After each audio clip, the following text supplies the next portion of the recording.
Sono con Michele Canali, Matteo Zaccherini ed Enrico Tempestini. Partirei subito da Michele Canali e Matteo Zaccherini perché oggi hanno donato le loro divise al Museo del Trotto, due grandi gentleman. Michele, parliamo della tua divisa, mi hanno chiesto appunto se vogliamo illustrarla anche i colori e come vivevi la competizione quando comunque ti abbiamo visto in pista, tra l'altro c'è anche Matteo Zaccherini, due bolognesi. Che mi conosce bene per come vivo la competizione. No, i colori sono nati perché non avevo una tuta un giorno e Moreno Maccagnani mi diede la sua che aveva in valigia ed era con questi colori. Mi piacquero e registrai questi nuovi colori perché la scuderia Emilia aveva un altro, era bordeaux e nera, invece questa Michele Canali grigia e rossa. In corsa io ero insopportabile, nel senso che criticavo tutti, me la prendevo con tutti, poi dopo il palo passava tutto, cioè, mi capitava di litigare più in corsa che non nel dopo corsa, quindi era l'adrenalina. La sentivi molto? Sì, la sentivo molto l'adrenalina e quindi mi capitava in diversi episodi questo atteggiamento che non era onestamente il massimo, però non ci potevo fare niente. Ognuno l'aveva a proprio modo. Tu invece Matteo, chiedo anche a te ovviamente una motivazione sulla scelta dei colori e anche come sei sia in pista ma ovviamente anche fuori.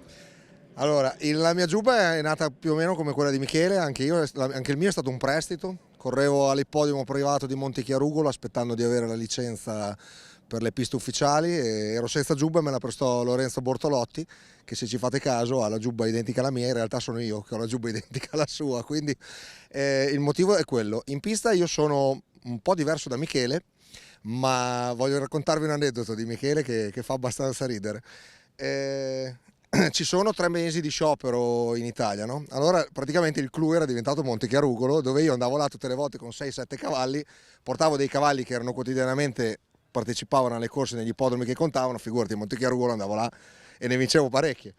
Un giorno c'era un bel pubblico quel giorno, i veniste da Bologna, tossici in astinenza di corse, vennero a vedere le corse di Montechiarugolo e ne vinsi 4, no? Michele si prese dalla tribuna, venne in scuderia e mi disse: sei bravo, ma ricordati che all'Arcoveggio è diversa. Ti ricordi? Ciao, buongiorno.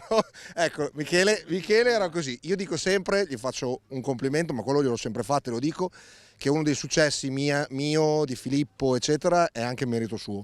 Ci ha insegnato a stare al mondo in pista, ci ha insegnato a stare al mondo fuori dalla pista e il club Emilia e le corse in Emilia Romagna, se ci fate caso, i dopo corsa sono sempre diversi che nelle altre parti e il merito per quello che ci riguarda è suo, glielo dico sempre. Insomma, e in pista era rognoso e sul filo dell'antipatico, ma dopo era diverso. Bene, vi ringrazio per questi aneddoti, quindi da oggi le loro divise saranno esposte al Museo di Migliarino di Ferrara. Esatto, e chiudiamo e poi chiamerei dell'Annunziata. Quindi ci ha raggiunto anche Vincenzo Pisquale dell'Annunziata, grazie per la giubba che hai. No. Ho chiesto ai tuoi colleghi, insomma ai gentleman, adesso chiederei anche a Andrea Farolfi se dopo ci vuole raggiungere. Tu hai donato la giubba al Museo del Trotto, sì. Ma raccontiamo un po' la storia, loro hanno dato la motivazione perché hanno scelto i colori. I colori miei? Parte da molto lontano. È stato mio nonno a scegliere i colori e poi io l'ho ricamata, però è partito da lui e lo ricordo. È una tradizione, sì. Bene, quindi da oggi troverete anche la divisa di Vincenzo Pisquale dell'Annunziata esposta al Museo del Trotto. Invitiamo quindi tutti ad andare a visitare il museo curato da Luigi Padroni. È un piacere. E noi ti ringraziamo.